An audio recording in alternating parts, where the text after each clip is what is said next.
ಇದರ ಜೊತೆಗೆ ಇಲ್ಲಿ ನಾನು ನಿಮಗೆ ಇಲ್ಲೊಂದು ಸ್ಥಳವನ್ನು ತೋರಿಸ್ತೀನಿ. ಮತಗಟ್ಟೆ ಅಂದರೆ ವೋಟಿಂಗ್ ಇಲ್ಲಾಗುತ್ತೆ ಅಂತಕ್ಕಂತಹ ಒಂದು ಕುತೂಹಲ ಸ್ಥಳವನ್ನು ಕೂಡ ಇಲ್ಲಿ ನೀವು ನೋಡ್ಬೋದು. ಇದೇ ಮತಗಟ್ಟೆ ಕೇಂದ್ರ. ಇಲ್ಲಿ ಈ ಮತಗಟ್ಟೆ ಏನಿದೆ ಇದೇ ವೋಟಿಂಗ್ ಕಂಪಾರ್ಟ್ಮೆಂಟ್, ಅಂದರೆ ಇದೇ ಮತಗಟ್ಟೆ. ಇಲ್ಲೇ ಮತದಾನವನ್ನು ಮಾಡ್ತಕ್ಕಂಥದ್ದು. ಅಲ್ಲಿ ನಿಮಿಷ ಇದೇ ಎಲ್ಲವೂ ಕೂಡ ಇದೇ ಸ್ಥಳದಲ್ಲಿ ವೋಟಿಂಗನ್ನು ಕೌಂಟ್ ಮಾಡುವಂಥದ್ದನ್ನು ಕೂಡ ಆಗುತ್ತೆ. ಸಂಜೆ ಸುಮಾರು 7 ಗಂಟೆ ಅಧಿಕೃತವಾಗಿ ಗೆಲ್ಲುವ ಸೋಲಿನ ಬಗ್ಗೆ ಮಾಹಿತಿಯನ್ನು ಅಧಿಕಾರಿಗಳು ಹೊರಹಾಕುವಂಥದ್ದು.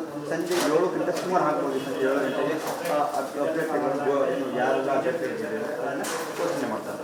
ಇದಿಷ್ಟು ಕೂಡ ಇವತ್ತಿನ ಒಂದು ಮತದಾನ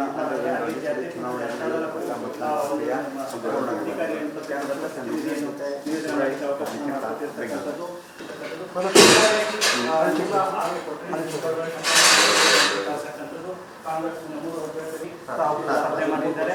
ಹೀಗಾಗಿ ಚುನಾವಣೆ ಇದು ನಡೀತಾ ಇರತಕ್ಕಂಥದ್ದು. ಚುನಾವಣೆ ನಡೆಯುವ ಕೊಠಡಿ ಸಂಖ್ಯೆ 100 ಸಕಲ ವ್ಯವಸ್ಥೆಯನ್ನು ಪೋಲಿಂಗ್ ಏಜೆಂಟ್. ನಿಮ್ಮ ಉಬ್ಬಿದ ರಕ್ತನಾಳಗಳ ಸಮಸ್ಯೆಗೆ ಎವಿಸ್ ಆಸ್ಪತ್ರೆಯಲ್ಲಿ ಕೇವಲ 30 ನಿಮಿಷದ ಲೇಸರ್ ಚಿಕಿತ್ಸೆಯೊಂದಿಗೆ ಮುಕ್ತಿ ಹೊಂದಬಹುದು.